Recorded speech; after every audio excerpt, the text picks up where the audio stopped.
was just looking at the monstrance. I did not understand theology or anything. And I just opened myself up even more to the Lord. This is where I need to be.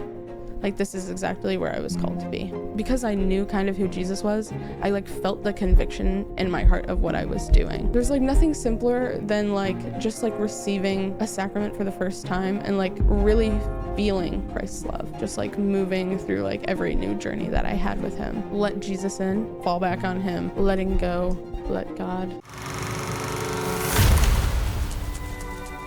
Welcome to the Exposing Catholic Show, where we expose the lives, interactions, and stories of Catholics. Our guest today is Lucy Jamison. Welcome on. Hi, thanks for having me. Of course. So we wanted to get started with your conversion story. We met when I was a senior in high school, and I don't know a whole lot about you, Right. other than being in Life Teen together. So I just want to get to know you a little bit better. So could we start at the beginning with your childhood, what your faith was like, all the way back when you were just little Lucy? Yeah, absolutely. So when I was born, my parents baptized me like a couple months after, like as a kid, Catholic, but like my parents never practiced really at all.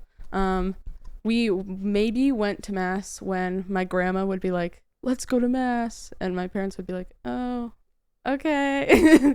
And that's when we would go. But I didn't really have much experience other than that. As a kid, though, I had like these like experiences where I just like had random interactions with God. So when I was 4, I broke my right arm by dancing on my bed with a life-size Barbie doll and then falling on the ground. But I ended up somehow like breaking my elbow really bad. And my mom was in the room with me. She rushed me to the hospital. I ended up having surgery on my arm, and the doctors screwed it up, and they didn't tell us anything. And my mom started noticing signs of my arm dying. So it was turning like purple, and there was peach fuzz growing on it. And she was like, something is wrong. We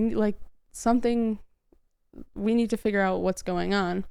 So she kept calling the hospital, and they were like, did you make a follow-up appointment? Things like that. And she didn't believe that nothing was wrong. So she went to a different doctor for a second opinion, and I can't remember his name, but he was like a miracle from God, like 100%. And he ended up diagnosing me with severe Volkmann's ischemic contracture. And it's a super, super, super rare diagnosis. You don't really get it unless you're involved in like bad car accidents or like heavy equipment falling on someone. So my mom knew something was up. So she rushed me to a hospital, and the whole time while this was all happening, I said like, God is saving me. Like, I'm gonna be okay. We don't need to worry. And I had no relationship with him. So it's like it was weird for me to be like, this, like, it's okay. Everything's gonna be all right. Like, God is here for me. And my mom's like, okay. But we ended up getting to the hospital, which was in Boston, and the doctor saved my arm as much as he could. So I don't have like 100% movement, but it's there. They were expecting that they would have to chop it off, possibly, or I was also at risk of even dying because there was a blood clot forming in my arm, and it was actually going towards my heart. So not only did the doctor save my arm, but he also saved my life. And ever since then, I kept saying, God, let this happen so I could be stronger, which was crazy. I think about it like now, especially that I'm deeper in my faith, but it was definitely like a weird little like Jesus moment as a kid, but it was really awesome. And from there, my childhood was a lot of just figuring out like the struggles with my arm, and then like also just living my life. And through that, my mom tried to get me involved in camps and different activities and stuff like that. So I ended up going to Camp Whitewood with my sister because she trusted them more. And that's where I met a really good friend of mine, and she introduced me to the Catholic faith, just by kind of being kind and just being generous, trying to get me involved with camp and everything. And she was just like, she was a ray of sunshine when I was like a kid trying to figure out like how to do normal things that a normal kid would do when I had like this struggle. And we got really, really close. And then I was diagnosed with type 1 diabetes, and that got a lot more stressful. And I didn't really know how to navigate through it. And then I kept saying, when I was 11, when I was diagnosed, like, this is to make me stronger. This is for my story. This, like, I have something to share now. And that's what I kept telling myself. Still not really sure what, like, the reasoning was, like, 100%, but that's where I kind of was going with life. And Annie was there for me. She was my friend that was there at camp with me. And she just was the kind person that I needed. Once I got into middle school, me and Annie drifted a little bit, but we still stayed good friends, and I got involved in lots of bad stuff. I was vaping and drinking really young age. Shouldn't have been doing it, obviously. And it was hard for me to open up with anybody about my struggles because the people that I was around were people that wanted to be involved in those types of things. Mm-hmm. But I knew I needed an out. So then around 8th grade was when COVID hit for me. And I was like, wow, this is the out that I needed. So I finally got the out that I needed, but I didn't know how to continue kind of like life or what to do from there. So 8th grade year, when COVID hit, everything was locked down. School was at home, like online. I realized I liked being at home and being in school. So with my friend Annie, we talked about homeschooling, and she was like, you should do that. And I was like, maybe I will. Who knows? And I just wasn't sure still. And my mom was like, this would be really good for you. You should go into homeschooling. So freshman year, I started homeschooling. And through that, me and Annie grew closer because we started talking a lot more. And I opened up to her about some of the things that I was going through and how life was going. And she would just talk about the church to me, and her church friends, and Life Teen. And just how happy she always was, like, all the time with all of, like, the stuff that she was doing. So through a lot of conversations, one day she just asked me, she was like, would you ever want to go on a retreat? And I just texted, yes. Oh my gosh, I would love to go. And I had no clue why, because I think there was just like a movement of the Holy Spirit within my heart that was like, this is where like you need to go. And I didn't know that then, but through like prayer now, like that's what I'm understanding was happening. But I went on this retreat, and it was the Life Teen Unmasked retreat. Great retreat. First ever retreat. That was my first retreat too. Oh, wait, you was? Yeah. That's I was so a cool. senior, and that was the fall. Mm-hmm. Or like, I don't know if it was pushed back or whatever. It was the first retreat that they had that year. Mm-hmm. And me being a senior and it being my first retreat was like, wow, I'm a little old to be like having my first retreat as a senior. But no, yeah, same. Yeah. But on the Unmasked retreat, I went in with just like very open mind, open heart kind of stuff. Obviously I was like a little like, I don't know what's going on here, but we got into small groups, and I ended up just spilling out literally everything about my life to that's how it be this. Yeah. And it was like a group of all girls too, so it was great because it was like, I know it's all the girls, I can trust them.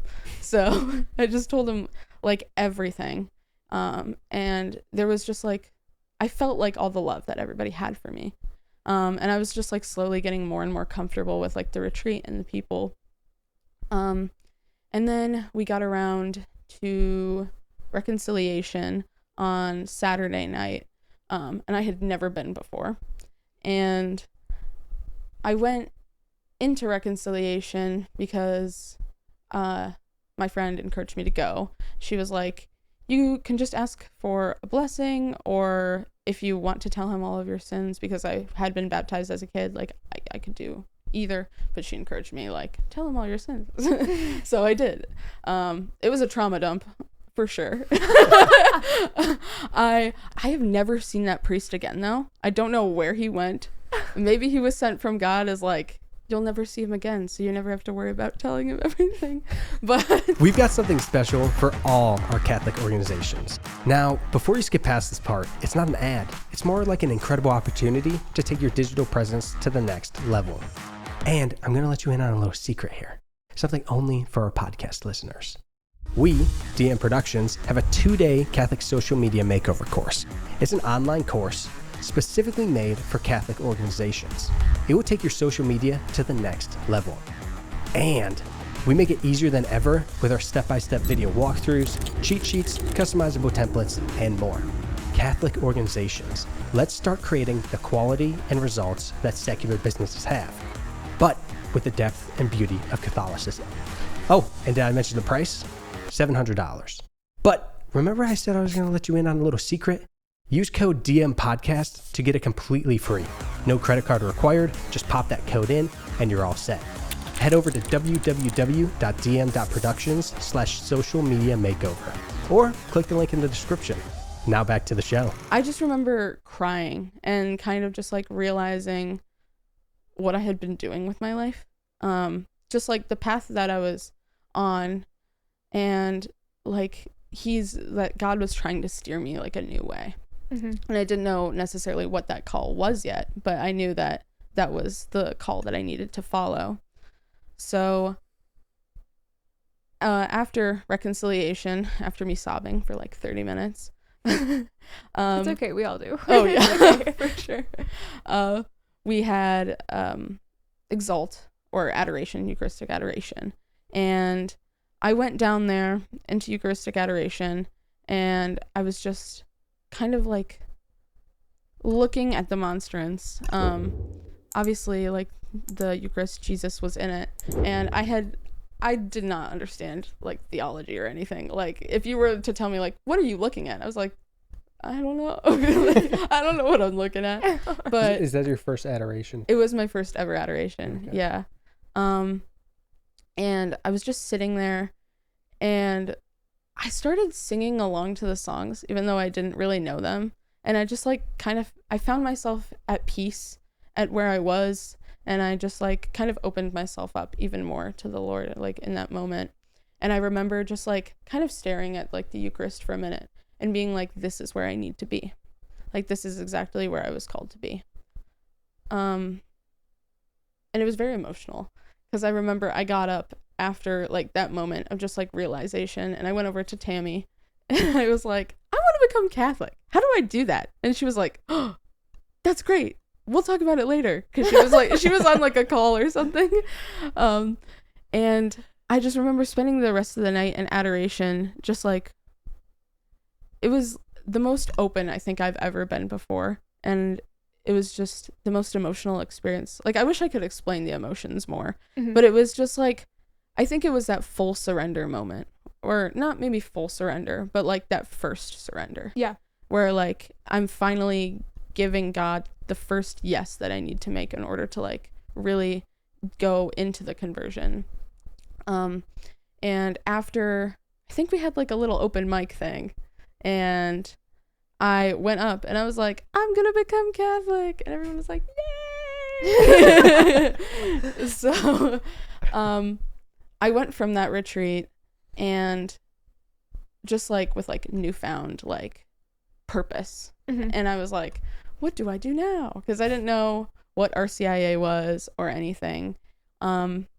And I was just I went to mass on Sundays, obviously didn't receive, but I just went, I was present.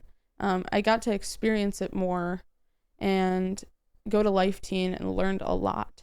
And then over the summer, I kind of fell back into a similar old pattern that I had when in middle school. And the thing that was different this time was like, I kind of because I knew kind of who Jesus was, I like felt the conviction in my heart of what I was doing. Mm-hmm. So that whole summer, I remember I was like kind of wrestling with like God and myself, and I was trying to figure out like, okay, if I'm going through all of this and this is what I'm feeling and this is what God had told me before, I need to leave this behind and like fully like jump for like the Lord and stuff like that. So my sophomore year had started, and I went to a youth night at St. Gabriel, and the youth minister there, she was like, well, have you ever heard of RCIA? And I was like, what's RCIA? And she was like, that's how you become Catholic. And I was like, oh, no way. So through her, she got me set up with RCIA through St. Gabe's, and I just started the process. I had an interview with Maureen there, super sweet, and she just got me involved like right away. She was like, this is when RCIA starts, you tell me all of like the details and we'll just like make it all work, because obviously I was like in school, homeschooled, but I was in school. So she was trying to make sure everything would work for me, and I started RCIA, and it was an amazing experience.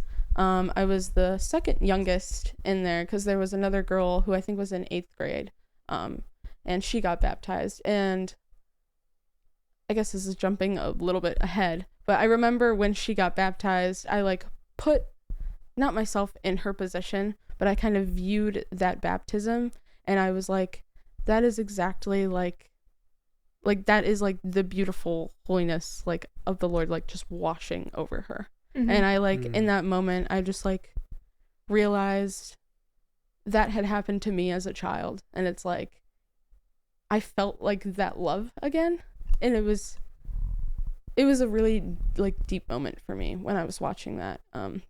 Love Easter Vigil Mass, would recommend. But in RCIA, got very involved and started working at St. Gabe's at their school as a janitor. I started getting involved with volunteering, with like decorating for like Christmas and stuff, and their fish fries and their festival there. And it was great. And at the same time, I was also at St. Helens going to Life Teen, sometimes going to Mass like twice a day, even though I couldn't receive, just like to like be around. Or well, I didn't start lecturing until after I was confirmed and received for the first time. But yeah, that was kind of like during the process. But when I finally reached, oh wait, I should probably talk about this. When in RCIA, for confirmation, they asked us who we wanted our confirmation saint to be. So I chose Saint Faustina, but completely like unaware of everything that was lining up, because in St. Helens they have like that huge Divine Mercy image, and it was like one of my favorite images in the church, and I would look at it all the time and be like, this is so pretty, I love it, because it just like it was literally Jesus' like heart like pouring out. And I just love the imagery of that. And when we were in RCIA, I did not think about that at all, or like who painted the painting, or like whatever it meant. And I just looked up like, oh, what feast day is like my birthday? And it happened to be Saint Faustina, who had the vision of the Divine Mercy image. And through that, I understood God's mercy more, and like how he loved me, how he was like loving on me, and how like he was forgiving me for my past and like loving me through every moment. And I was like, this is perfect, because I was like, I can't believe that. And when I was confirmed on the Easter Vigil, it was just like I heard Father Fred, who's the pastor there, he said, I can't remember what he says, like what he exactly says, but he says like like they name you by your confirmation name, and so he like said Saint Faustina just to me, and I like felt that love, and I understood, like not in words, like what mercy and love meant in that moment, and it was just absolutely, it was beautiful, because I don't know. There's like nothing simpler than like just like receiving a sacrament for the first time and like really feeling like Christ's love. Because I don't know. Like, I don't know how obviously people who were raised Catholic like experience, like remember receiving their sacraments and everything. But it was really amazing to kind of like experience it really on my own and feel God's love just like moving through like every new journey that I had with him. And receiving Jesus, I was like, beforehand, I said, I'm gonna cry so much, and then I was like, I might not actually cry that much, but I cried that much. I like went on the kneeler and I just started sobbing because I was like, I didn't get it, but I was like, I finally understood more like why that's like the sacrament of the Eucharist is so special. And no words could explain like how much joy and like love I was feeling in that moment. But I remember going home after the Easter Vigil and just being like ecstatic, like so much joy, like no fear. This is kind of dumb, but like when I walked home, I didn't turn on any of the lights and it was like all dark downstairs, and I was like, I'm gonna walk up the stairs, and I didn't look behind me because I'm usually like, you know, like when you walk up the stairs you're like afraid something's behind you. I was like, I'm okay, Jesus is on my side, and I just walked up the stairs. But I was like it was like that childlike joy, like no fear, like just like beauty, and it was an amazing experience. It's just so sweet. I didn't know all of that stuff about you, which is like, it's making sense with the stuff that I do know about you, and like combining everything together. It's just so beautiful, and you have such a joy about you, and like it makes everybody like gravitate towards you, and like your smile is just so like, it lights up a room for real. Thank you. So does yours. Thanks. But so now you're confirmed. Yeah. And what happened after your confirmation? Like what specifically? I don't know. Just like wherever you want to take it. Yeah. After my confirmation, I mean, I just got double more involved. Oh, really? So yes. That's when I started lecturing at St. Gabe's and at St. Helens. That's when I started just like trying to get, I tried to get involved in literally everything. Like the Art and Environment Committee at St. Gabe's I got involved in. I tried to get involved with like pre-planning for things, and I got to like Life Teen super early to like help them set up if they ever needed it, and like I always tried to make sure I was there early just in case they needed another lector. And then later my junior year, I with Life Teen, we could join team on the retreats, and I so wanted, because I had such an amazing like experience at my first ever retreat with especially the leaders and like my small group. I was like, I want to do that so bad. So I got involved with team with Life Teen, which was amazing. I loved it. I love serving. I think that's my love language, is like serving and stuff like that.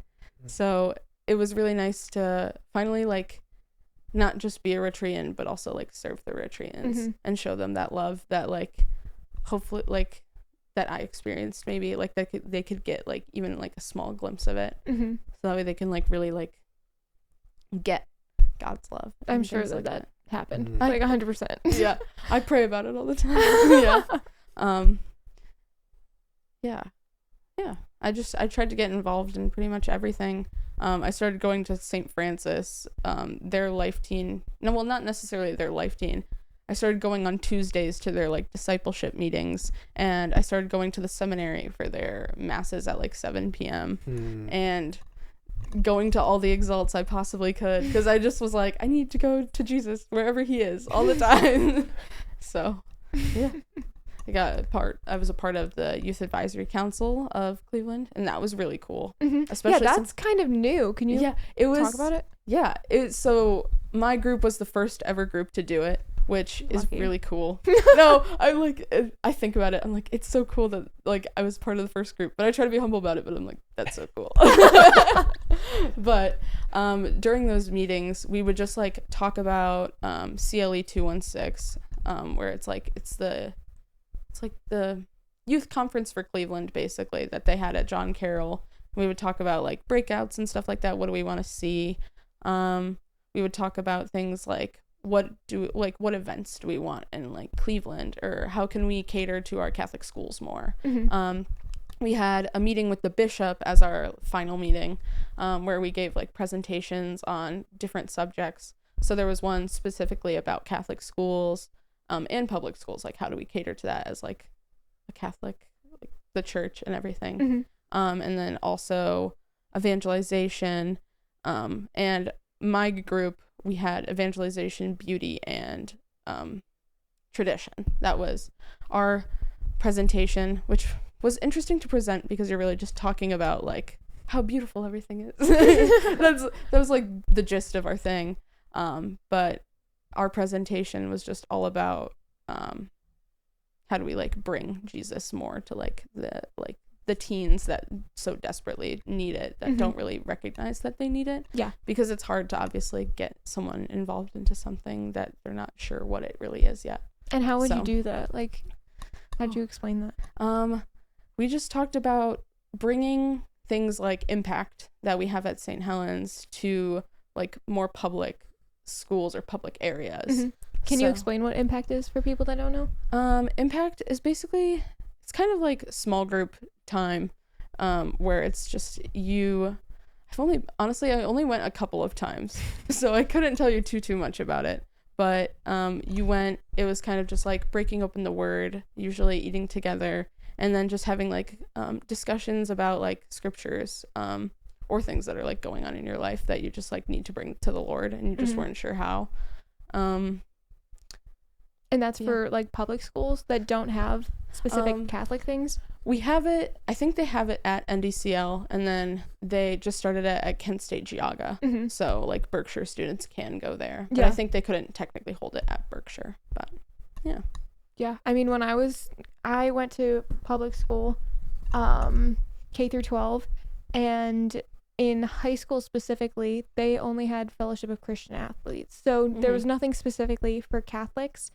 I did have Catholic friends, but I'm so blessed with. But it was only like once a month we would have that meeting, and like I'm very grateful for it. But I was like, wow, I just wish there was something else. Like we needed more. Right. And so to be able to do that is really, really important, especially for kids that they need it, but they don't know that they need it, and you like try to convince them. Yeah, and it's like you don't want to push, but you like want to like push them a little bit. I don't know how to say that like normally, like gently, but like gently. Yeah, be kind, gentle. Yeah. Do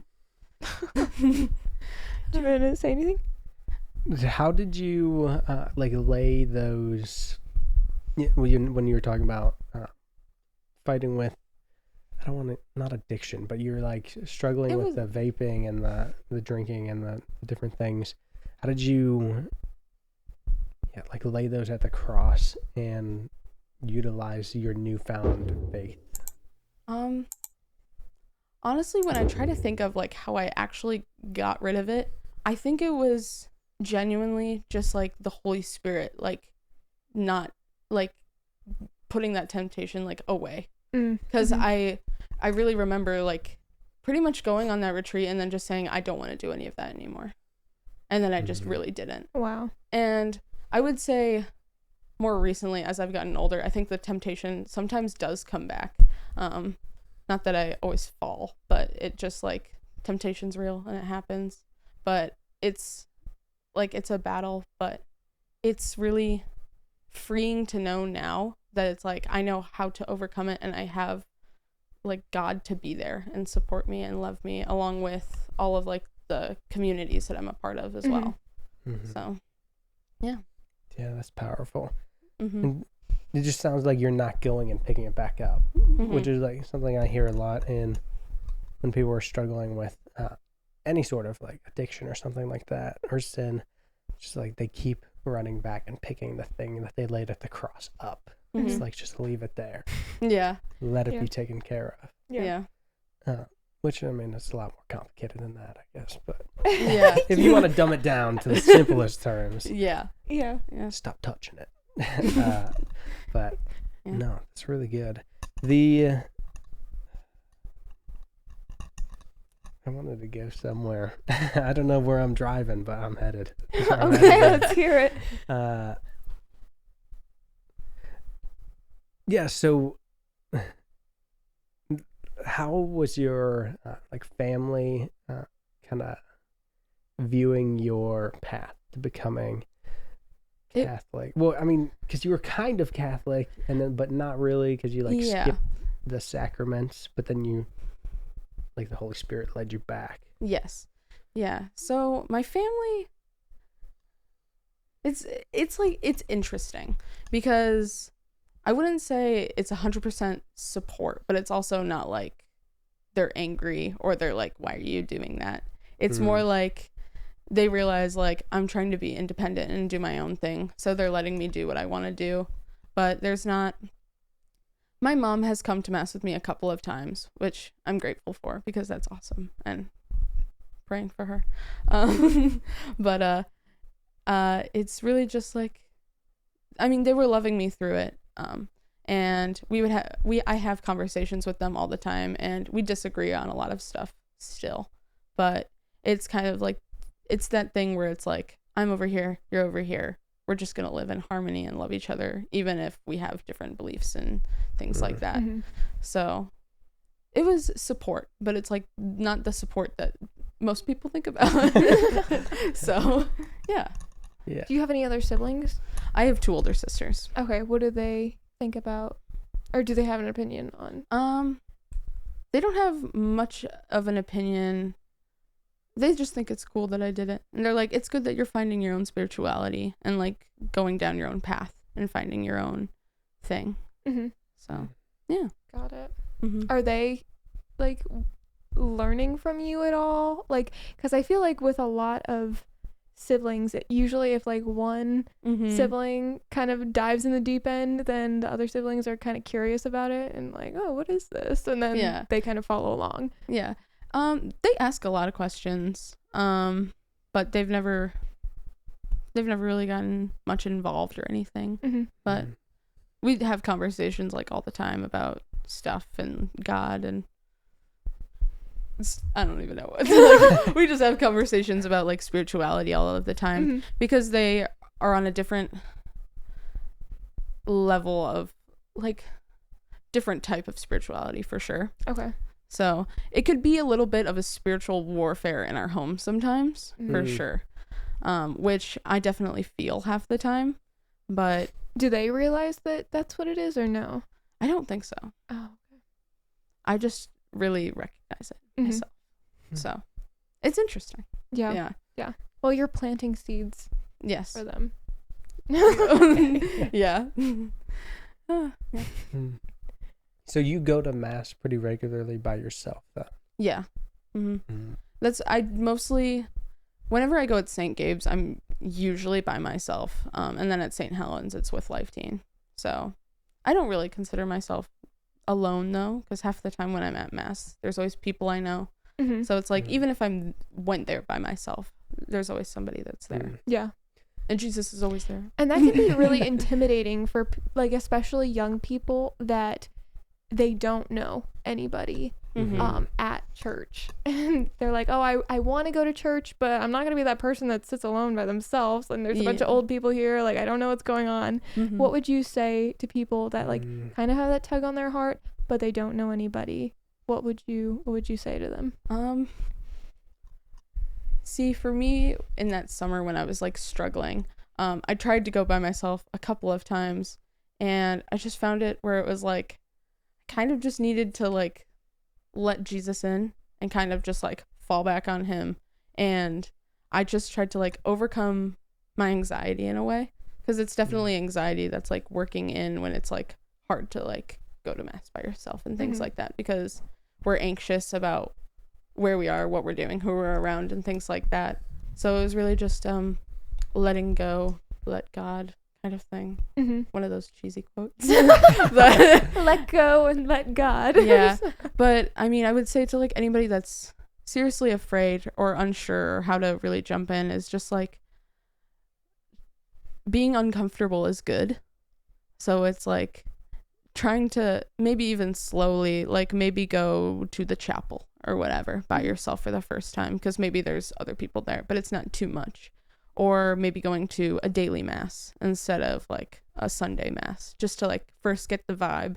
Because I think when there's a lot of people, that's when it got more anxious. Like I was more anxious myself. So like starting in those small increments where it's like kind of building yourself up to like eventually go and just have the confidence. Yeah. And also like try and see if there's a youth group or if there's like other people that you possibly know that go to that church that you could be like, hey, is it okay if I tag along with you? Yeah. And I'm sure they'd be like, oh yeah, sure. Like, yeah, I would love for you to come with me. Oh yeah. I think that would be another good point to that as well. Yeah, because I mean, do you think that you would be where you are without the one friend that kind of reintroduced you to Catholicism? Probably not. I think about that every once in a while. I'm like, where would I be if I wasn't like a Catholic, and like if I didn't convert or if I didn't go on that retreat? It's just crazy. So yeah, crazy. Do you have anything else? Well, yeah, I was going to talk about going to mass by yourself. Oh yeah. Because I was like kind of like getting lukewarm, I guess, with just like not super close anymore. Kind of stopped going every Sunday, and then there was just something that was just like tugging, like, hey, we should be making it, even if you're not going with anybody. Because those like college years, and so it was like, like now you got to go by yourself, and it's like it's odd because you're in such a routine of like I'm always going with somebody, some sort of family member, whatever. And now it's just like now I have to go. And so taking that leap, I think, is a huge part in just like taking it all in and making sure that you're making it a priority, even if you have to go and it's like awkward and weird. Right. Because eventually, hopefully, you'll make a friend. Yeah. If not, Jesus is your friend, so it's cool too. True. Yeah, absolutely. Yeah. What made you want to become a lector? Or what was happening? I just love. I don't know what it really was. I think I just loved the idea of like being able to like go up there and like read the scripture in front of everyone. I don't know. I think honestly at first I think it might have come from like a prideful thing where like I wanted to be up in front of everyone, but then it kind of just turned into like a servant's mind sort of thing. And like Jesus humbled me and was like, no, that's not for you, like it's for me kind of thing. So I mean, lots of learning for sure. Yeah, and it's so good to see young people like doing that. And you get that all the time when you lecture, and it's especially when you're like, oh, I don't really want to do this anymore. Then somebody comes up to you and it's like, wow, you did a really, really good job. It's good to see the young people like up there doing that stuff. And I'm like, I told you. Like, there comes the conviction. There we go. Yeah. But yeah, it is true. So like we want to see the young people, like we want to see people that look like us participating in the mass as well. That's why I'm really excited for this summer, because with music club from St. Helens, we started like our own little band. So this summer we're finally doing the music for mass, which I'm excited for, because at 5 p.m. At 5 p.m. Yeah. When does that we'll start? Be there. June 9th, I think. Okay. Yeah. So I'll be playing the cajon. It's a box drum. What?